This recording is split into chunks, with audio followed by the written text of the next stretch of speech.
Hello दोस्तों। Good afternoon, नमस्कार। आप सभी का एक बार जो है फिर से बहुत बहुत स्वागत है आप सभी के अपने यूट्यूब चैनल परीक्षा की शिक्षा में। उम्मीद करता हूँ, आशा करता हूँ आप सभी जो स्वस्थ हैं, कुशल मंगल है, अपनी तैयारी जो है अच्छे और बढ़िया तरीके से कर रहे हैं। तो जो भी क्लास में फर्स्ट टाइम आए हैं, पहली बार आए हैं, नए हैं, उन सबको बता दें हमारे यहाँ पे आपकी UP triple S C PET exam 2025 की जो आपकी तैयारी साथ ही रेगुलर बेसिस पर जो डेली का होता है, जिससे भी तैयारी पूरी करनी है, कंप्लीट करनी है, चैनल को सब्सक्राइब करके आप लोग हमारे साथ जुड़े रहिएगा। क्लास का समय देखिए, जीके जीएस की जो है सुबह 10 बजे डेली देखने को मिलती है। रीजनिंग और मैथ्स की क्लास जो है दोपहर को 3 बजे देखने को मिलती है। हिंदी जनरल नॉलेज की क्लास जो शाम को 7 बजे आप सभी को हमारे चैनल पर देखने को मिलता है। आप सबको इसी टाइम पर क्लास से जुड़कर अपनी तैयारी को पूरा और कंप्लीट करना है। नीचे डिस्क्रिप्शन आप सबको इंस्टाग्राम टेलीग्राम का लिंक पे फॉलो करेंगे, टेलीग्राम चैनल को ज्वाइन करेंगे। टेलीग्राम चैनल पर डेली बेसिस पर क्लास का अपडेट, आपको एग्जाम का अपडेट जो है साथियों देखने को मिल जाएगा। तो आप लोग जो है ये दोनों जगह हमें जाके क्या करेंगे, ज्वाइन कर लेंगे, ठीक है। चलें क्लास स्टार्ट करें बिना किसी देरी के। एक एक क्वेश्चन आपके एग्जाम के लिए बहुत इंपॉर्टेंट, ध्यान से देखिएगा और बताने की कोशिश कीजिए। निर्देश दिया गया है पहले के लिए। चलिए, और क्लास स्टार्ट करने से पहले सभी से रिक्वेस्ट है, जिसने अब तक क्लास को लाइक नहीं किया लाइक करेंगे, शेयर नहीं किया शेयर करेंगे, जिसने अब तक चैनल को सब्सक्राइब नहीं किया सब्सक्राइब करेंगे। चलिए, प्रश्न संख्या 51 से 55 तक निर्देश दिए गए। नीचे दिए गए चार्ट पिछले वर्षों में विभिन्न अनाजों के उत्पादन को 100 टन में प्रदर्शित करता है, ठीक है। 100 टन में प्रदर्शित करता है, ठीक है। दी गई जानकारी का अध्ययन करें और निम्नलिखित प्रश्न का उत्तर दे। चलिए, तो ये है चावल, और ये है मक्का, और ये है ज्वार, ठीक है। 2004, 2005, 2006, 2007। ये है 200, 400, 600, 800, उसके बाद 1000, ठीक है। चलिए, अब उसी के बाद सॉल्व हमें क्वेश्चन करना है। पहला क्वेश्चन दिया गया, दो विभिन्न वर्षों में कौन सी फसलें दो विभिन्न वर्षों में कौन सी फसलों का उत्पादन एक समान मात्रा में, ठीक है। दो विभिन्न वर्षों में, ठीक है, दो विभिन्न वर्षों में कौन सी फसलों का उत्पादन एक समान मात्रा में हुआ है। दो विभिन्न वर्षों में कौन सी फसलों का उत्पादन एक समान मात्रा में हुआ है, ठीक है। दो विभिन्न वर्षों में कौन सी, देखिए, एक 2004 में और 2006 में। जो ये वाली फसल है, कौन सी वाली है, ज्वार की फसल, ठीक है। ज्वार की फसल देखिए एक समान मात्रा में हुई है, 400 400। क्लियर सभी को, क्लियर है या नहीं? और कोई दिख रहा है क्या आपको ऐसा? और यहाँ पे अगर देखेंगे 2005 में और 2007 में जो है मक्का की फसल भी जो है एक समान मात्रा में हुई है। तो यहाँ पे दो दो दिया गया है, एक तो 2004 का, 2006 का, और किसका किसका है? ये तो हो गया ज्वार का। ये ज्वार का हो गया, एक मक्का का हो गया, ठीक है।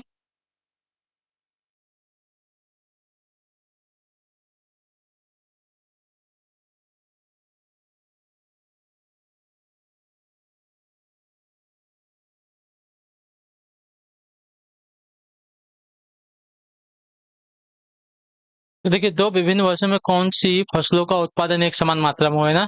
तो देखिए, अगर यहाँ पे देखा जाएगा तो दो विभिन्न फसलों का, ठीक है। तो दो विभिन्न फसलों का बोला है, एक समान फसलों का नहीं। तो यहाँ का अगर देखेंगे तो 2004 में चावल का और 2005 में मक्का का, ठीक है। दोनों का जो उत्पादन है लगभग लगभग जो है सेम है, 900 टन है। यानी कि चावल और मक्का आपका राइट आंसर हो जाएगा, ठीक है।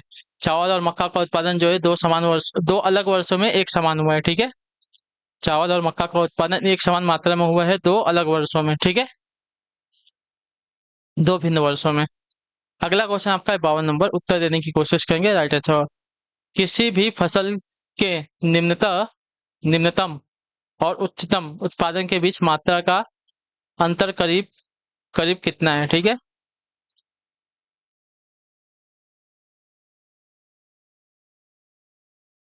किसी भी फसल के न्यूनतम और उच्चतम उत्पादन के बीच मात्रा का अंतर करीब करीब कितना है, ठीक है। तो अगर देखा जाएगा 2004 में बात करें तो चावल का उत्पादन 900 टन, और सबसे कम इसमें उत्पादन हुआ है साथियों मक्का का, ठीक है।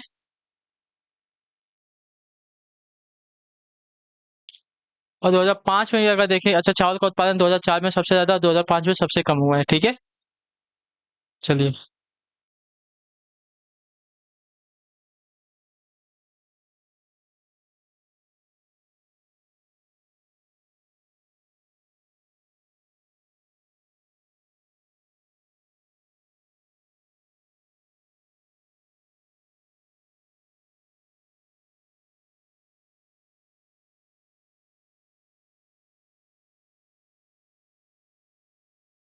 ठीक है, 900 टन हुआ है। और 2005 में चावल का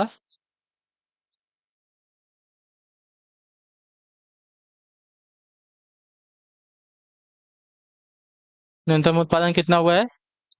200 टन हुआ है। ठीक है, तो चावल के अधिकतम उत्पादन और न्यूनतम उत्पादन का अंतर अगर देखेंगे, अंतर देखेंगे, 900 माइनस 200 आपका हो जाएगा साथियों 700, अर्थात 700 टन। तो एक तो इसका हो गया, ठीक है, चावल का हो गया। अब मक्के की अगर बात करते हैं, मक्के का भी एक बार देख ले, तो मक्के का सबसे ज्यादा उत्पादन जो है अगर देखा जाएगा तो 2005 में और 2007 में सेम ही हुआ है। ठीक है, और सबसे कम उत्पादन देखा जाएगा तो यहाँ पे हुआ है 1 टन। ठीक है, चलिए उसी प्रकार देख लेते हैं 2007 में मक्का का अधिकतम मक्का का अधिकतम उत्पादन कितना? 900 टन हुआ है। और 2006 में ना, कम किस में, 2006 में मक्के का उत्पादन सबसे कम हुआ है। ठीक है,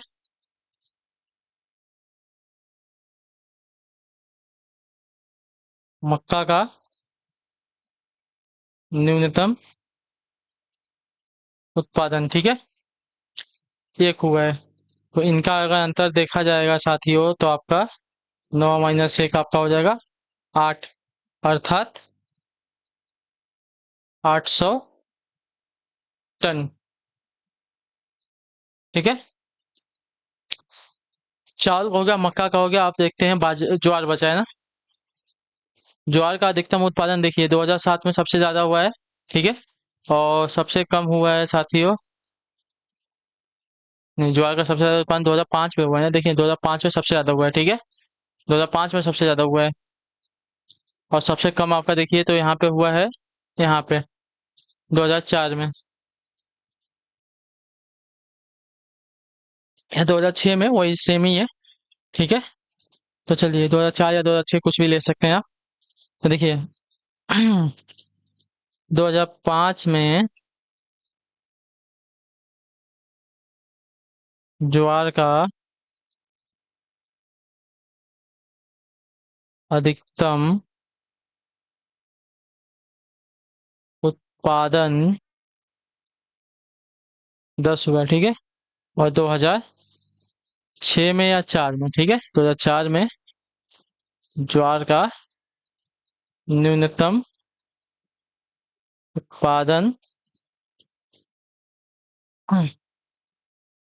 400 टन हुआ। ठीक है, तो इनका अगर अंतर देखा जाएगा तो 100 - 4, अच्छा 10 - 4 करेंगे, 10 - 4 अपॉन बराबर 6, अर्थात 600 टन। तो देखिए स्पष्ट है कि किसी भी फसल में न्यूनतम और उच्चतम उत्पादन जो यहाँ पे देखिए, इसका 600, इसका 800 और इसका 700, यानी कि सबसे ज्यादा जो है 800 वाला आ रहा है। तो आपका उत्तर हो जाएगा साथियों 800 टन का। ऑप्शन नंबर आपका सी राइट हो जाएगा। क्लियर सबको इसके बारे में? चलिए अगला क्वेश्चन आपका 53 नंबर, 2004 से 2007 के बीच चावल उत्पादन के आंकड़े यह दर्शाते हैं। चलिए 2004 में चावल, ठीक है, 2004 में चावल कितना है? 2004 में चावल है आपका 90 टन। ठीक है, 900 टन मतलब।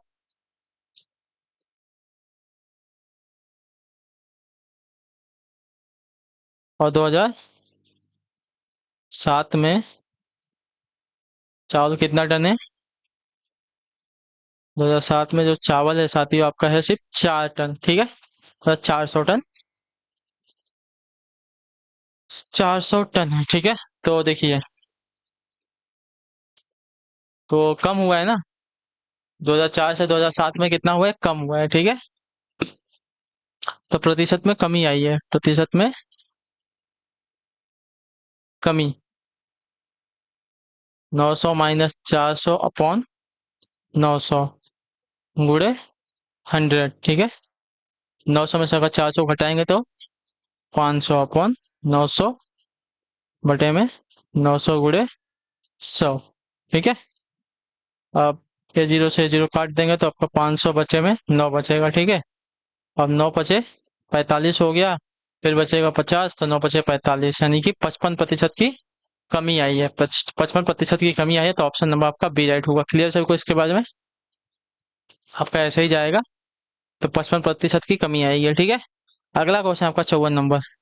मक्का के उत्पादन में किस वर्ष में 3 गुना वृद्धि हुई है? बताइए, मक्का के उत्पादन में किस वर्ष में 3 गुना वृद्धि हुई है, ठीक है। मक्का का उत्पादन में किस वर्ष में 3 गुना वृद्धि हुई है, ठीक है। पहले इसकी बात करते हैं। मक्का जो है यहाँ पे सबसे कम तो वृद्धि देखिए यहाँ पे हुई है, मतलब सबसे कम जो 2006 में हुआ है, और सबसे ज्यादा जो हुआ है साथियों 2007 या 2005 में हुआ है, ठीक है। मक्का 2000,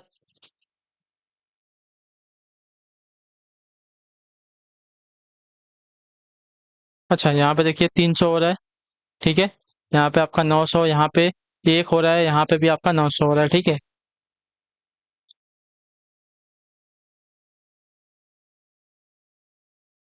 तो 3 गुना कहाँ हो रहा है हमें वो देखना है, ठीक है।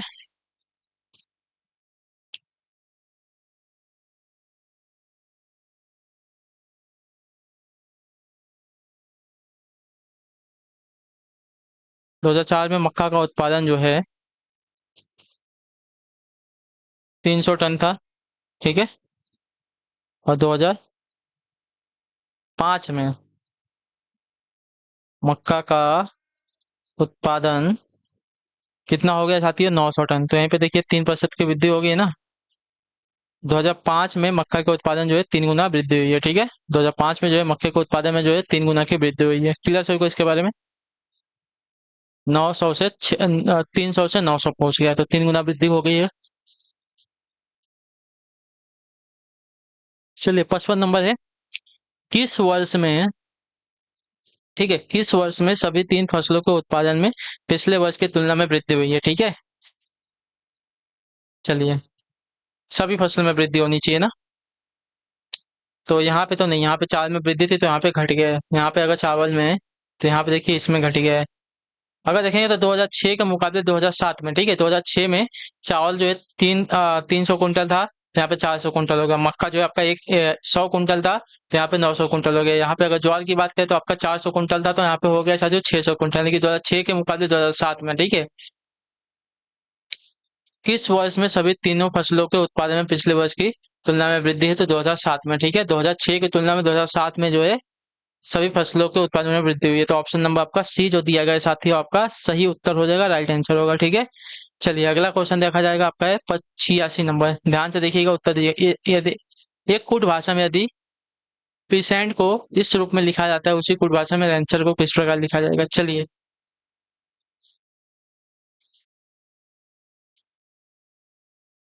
PEASANT,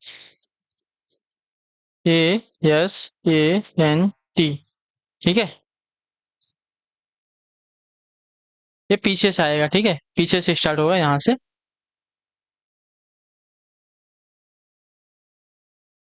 टी का आर कर दिया है, ठीक है। टी का आर कर दिया है, तो यानी कि टी जो है 20 पे आता है, आर हमारा 18 पे आता है, -2। उसके बाद यन में क्यू किया है, ठीक है। तो यन हमारा 14 पे आता है, क्यू हमारा 17 पे आता है, यानी कि यहाँ पे आपका +3 कर रहा है, ठीक है, इसमें। उसके बाद यहाँ से देखेंगे, ए में वाई किया है तो -2 कर दिया, ठीक है। एस का वी किया है, तो एस का TUV +3 कर रहा है, ठीक है, पीछे से कर रहा है। ए में वाई किया है, ठीक है। ए का वाई वापस आपका -2 किया है, ठीक है। ई का एच किया है, ठीक है। ई का एच किया है तो +3 किया है, ठीक है। उसका पी का यन किया है, ठीक है। पी का यन किया है, तो पी हमारा कितने पे आता है? 16 पे, यन हमारा 14 पे, यानी कि -2 का आता है, ठीक है। क्लियर सभी को? उसी प्रकार हम यहाँ से करेंगे, पीछे से आर का -2 करेंगे, पी हो जाएगा, ठीक है। ई में +3 करेंगे तो ई में +3 करेंगे तो एच हो जाएगा, ठीक है। तो ये दो तो कट गया, बचा सिर्फ ये दोनों, ठीक है। अब ये एच में -2 करेंगे, ठीक है। तो एच में -2 करेंगे तो आपका हो जाएगा साथियों एफ, ठीक है। सी में +3 करेंगे, ठीक है। सी में +3 करेंगे तो सी हमारा कितने पे आता है, 3 पे आता है, 3 3 6 हमारा वापस एफ हो जाएगा, ठीक है। अब एन में -2 करेंगे तो एन 14 पे आता है, -2 करेंगे के हमारा, नहीं यल यल हमारा 12 होगा ना, यल हमारा 12 होता है। तो ये वाला नहीं, ऑप्शन नंबर सी वाला राइट हो जाएगा, ठीक है। उसके बाद ए में क्या करेंगे, +3 करेंगे, ठीक है। ए में प्लस करेंगे डी आ जाएगा, और आर में -2 करेंगे तो आपका आ जाएगा साथियों पी, ठीक है। चलिए अगले क्वेश्चन की तरफ बढ़ेंगे। आपका है 87 नंबर। दिए गए विकल्पों में से 3 विकल्प एक निश्चित तरीके से समान है, हालांकि एक विकल्प अन्य 3 की तरह नहीं है, उस विकल्प का चयन करें जो अन्य से अलग है, ठीक है।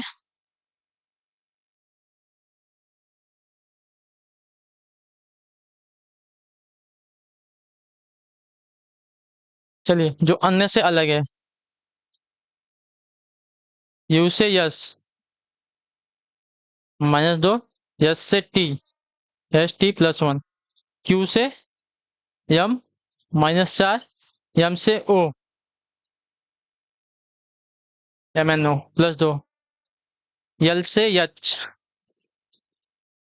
-4, एच से जे +2, आई से ई -4, ई से जी +2, यानी कि ऑप्शन नंबर ए वाला आपका भिन्न हो जाएगा, ठीक है। क्लियर सभी को।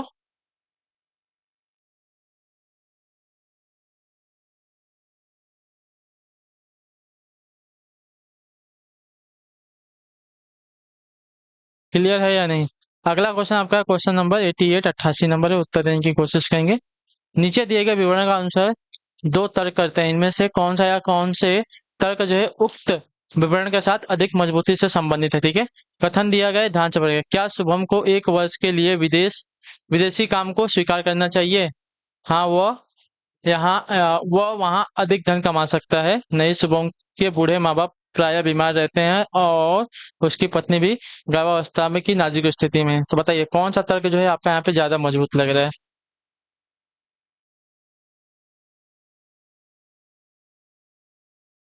तो यहाँ पे जो है केवल तर्क दो जो है ज्यादा मजबूत लग रहा है, तो ऑप्शन नंबर आपका बी वाला राइट आंसर होगा, ठीक है। विदेशों में 1 वर्ष काम करने से उसे अधिक अनुभव प्राप्त होगा, न कि वह अधिक धन कमाएगा, ठीक है। लेकिन 1 वर्ष विदेश जाने पर परिवार की देखभाल नहीं कर पाएगा, तो तर्क जो है यहाँ पे दूसरा ज्यादा मजबूत है, ठीक है।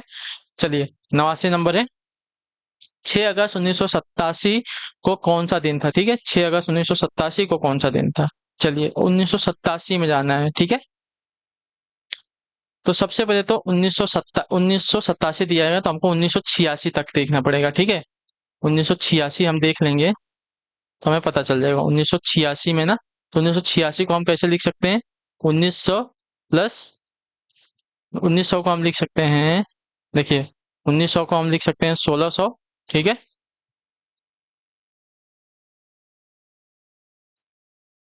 1600 प्लस 300 प्लस 86। तो 1600 में पूरा का पूरा डिवाइड हो जाएगा, यहाँ पे आपका 1600 जो है पूरा का पूरा किससे 400 से डिवाइड हो जाएगा, तो यहाँ पे आपको जो बचेगा ये क्या बोलते हैं, और रिमाइंडर जो बचेगा आपका जीरो बचेगा, तो आपका कुछ नहीं बचेगा, यहाँ पे जीरो आएगा, ठीक है। 300 में कितने आपके ऑड डे होते हैं, तो 300 में आपके ऑड डे की संख्या होती है साथियों एक, मैंने इसके बारे में आपको बताया, ठीक है। अब 86, 86 को हम क्या करेंगे, 4 से डिवाइड करेंगे। 86 को अगर हम 4 से डिवाइड करते हैं तो 4 दूनी 8, 4 एकम 4, यानी कि 21 हमारे क्या है, और ये आ जाएंगे, लीप ईयर आ जाएंगे, ठीक है। 21 हमारे लीप ईयर आ जाएंगे, तो 21 में 2 का गुणा करेंगे तो 2 एकम 2, 2 चौका 12, ठीक है। ये आपका हो गया, नहीं, 2 एकम 2, 2 दूनी के 4 हो गया, ठीक है। और 21 में अब 86 में से 21 तो हमारे लीप ईयर हो गए, और जो बाकी हैं नॉर्मल ईयर रहेंगे, तो 21 में से 86 को माइनस कर लेंगे तो आपका 5, आपका 6, यानी कि 65 जो है हमारे नॉर्मल ईयर आएगा। अब इन सबको अगर जोड़ लेते हैं तो कितना हो जाएगा, ठीक है। चलिए इन सबको जोड़िए आप तब तक। 42 एक 43, 43 में 65 जोड़ दीजिए, आपको पता चलेगा। उसके बाद उसको 60 से डिवाइड कीजिए, ठीक है।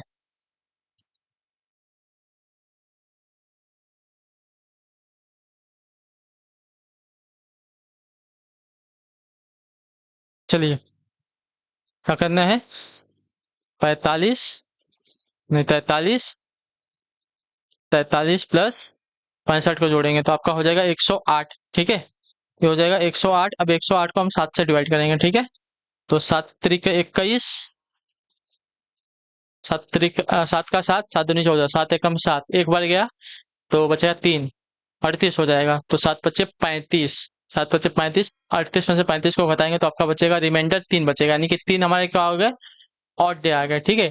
3 हमारा जो है विषम दिन आ गया, ठीक है। ये हमारा रिमाइंडर है।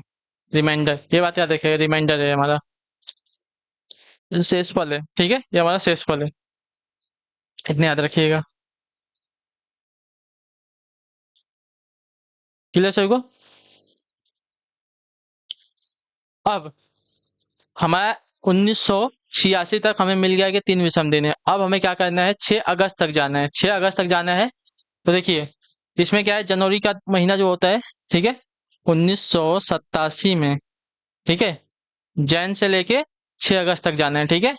जैन से अगस्त तक जाना है ना। तो जनवरी तो हमारा 31 का होता है। 1987 हमारा नॉर्मल ईयर है, लीप ईयर नहीं है। तो इसमें लीप ईयर मतलब जिसमें फरवरी का महीना 29 का होता है उसको लीप ईयर बोलते हैं। जो नॉर्मल ईयर होता है 28 का होता है, तो ये हमारा नॉर्मल ईयर, तो इसमें 28 का होगा, ठीक है। ये 28 हो गया, ठीक। उसके बाद मार्च आपका 31, अप्रैल हमारा 30, मई हमारा 31, जून हमारा 30, जून के बाद जुलाई, जुलाई 31, अगस्त हमारा कितने तारीख तक बोला है? 6 तारीख तक बोला है, तो 6 तारीख जाएंगे, ठीक है। अब इन सबको जोड़ लीजिए, ठीक है। अब इन सबको आप जोड़िए।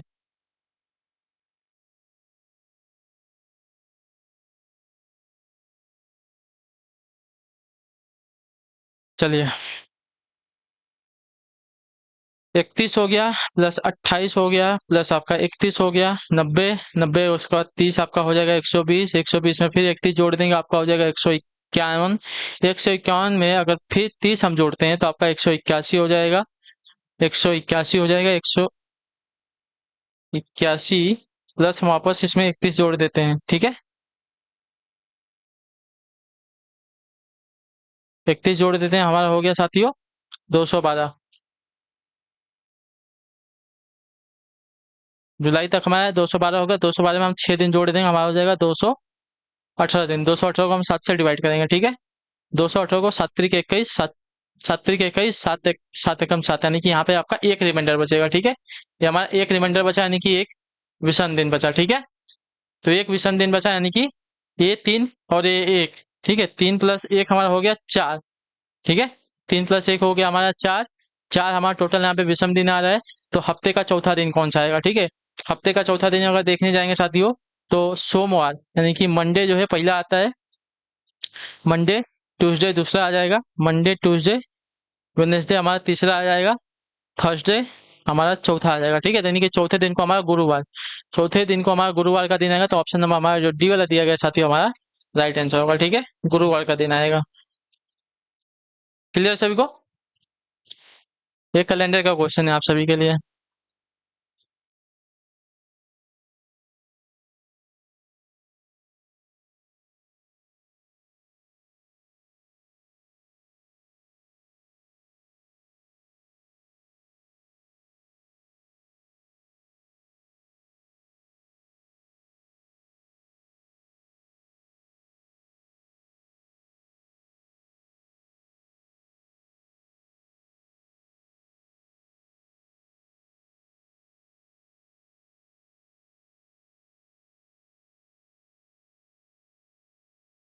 चलिए, क्लियर है ना अभी? तब अगले क्वेश्चन की तरफ बढ़ेंगे। आपका है 90 नंबर, ध्यान से देखिएगा। माधव का परिवार संयुक्त परिवार है, ठीक है।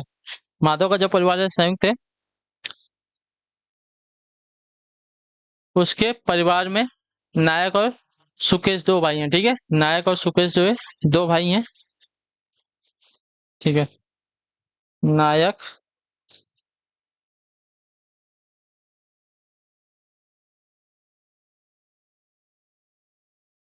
और सुकेश, ये दो भाई हैं, ठीक है।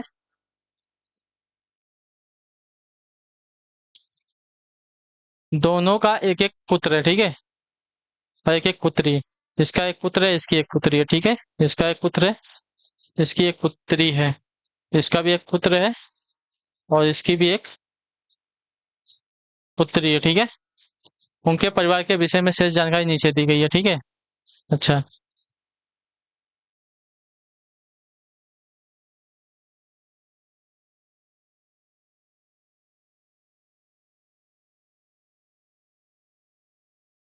चलिए तो इसके ऊपर भी क्वेश्चन दिया गया है।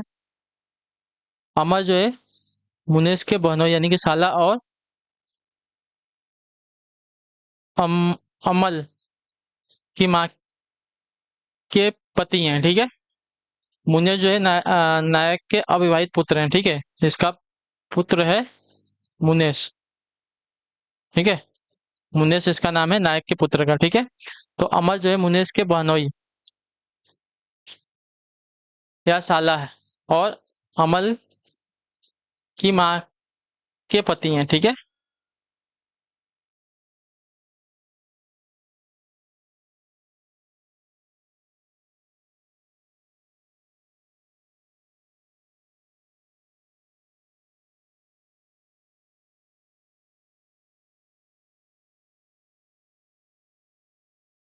देखिए, माधुरी और मुनेश जो है नायक की संतान है, ठीक है। माधुरी और नायक की संतान हो गई, ठीक है।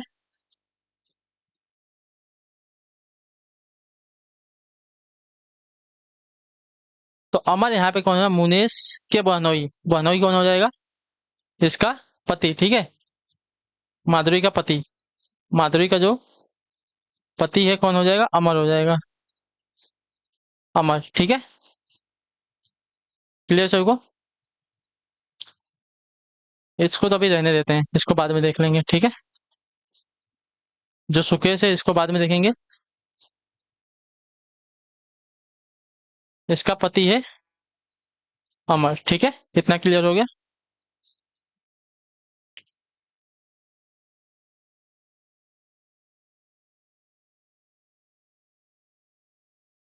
मुनेश नायक के अविवाहित पुत्र हैं। वैष्णवी के पिता विक्रम साक्षी की सास सीमा के पुत्र हैं। चलिए इसको भी रहने देते हैं। मैनाक की दादी या नानी कविता अमर की सास है, ठीक है। अच्छा, मैनाक की जो दादी या नानी है, ठीक है। कविता की कविता मैनाक की जो दादी या नानी है अमर की सास है। तो अमर की सास अमर है, इसकी सास अगर देखा जाएगा तो इसकी पत्नी हो जाएगी।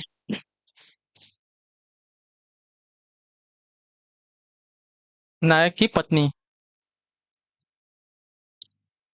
क्या नाम है इसका? कविता नाम है, ठीक है। इसका नाम कविता हो गया, ठीक है। अब इसका दिया गया है कि ये नानी क्या था? मैनाक।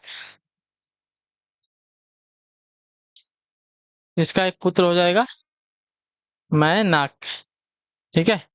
ये इसका पुत्र हो जाएगा, ठीक। और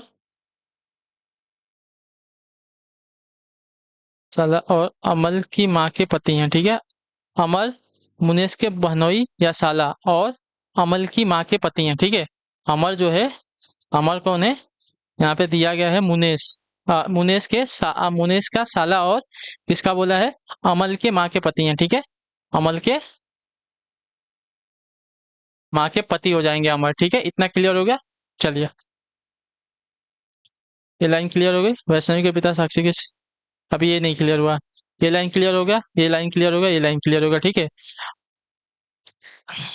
माधुरी मुनेश नायक की संतान। माधुरी जो है, माधुरी और मुनेश नायक की संतानें भी है और विक्रम और तनुजा उसके चचेरे भाई हैं, ठीक है। अब यहाँ पे दिया गया था कौन? एक था सुकेश, ठीक है।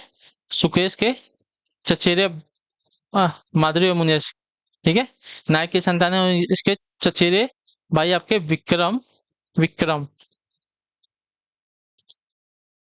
विक्रम और कौन है? तनुजा है, ठीक है। तनुजा है।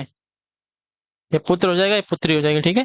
ये पुत्र है और ये पुत्री है। क्लियर सभी को? अब देखिए, वैष्णवी के पिता विक्रम साक्षी की सास, विक्रम साक्षी की सास सीमा के पुत्र हैं, ठीक है। यानी कि सुकेश की पत्नी आपकी कौन हो जाएगी? सीमा हो जाएगी, ठीक है। और किसकी सास बोला था? तो इसकी ना साक्षी की। तो साक्षी की सास आपकी कौन थी? सीमा थी। तो विक्रम जो है इसका पति हो जाएगा, ठीक है।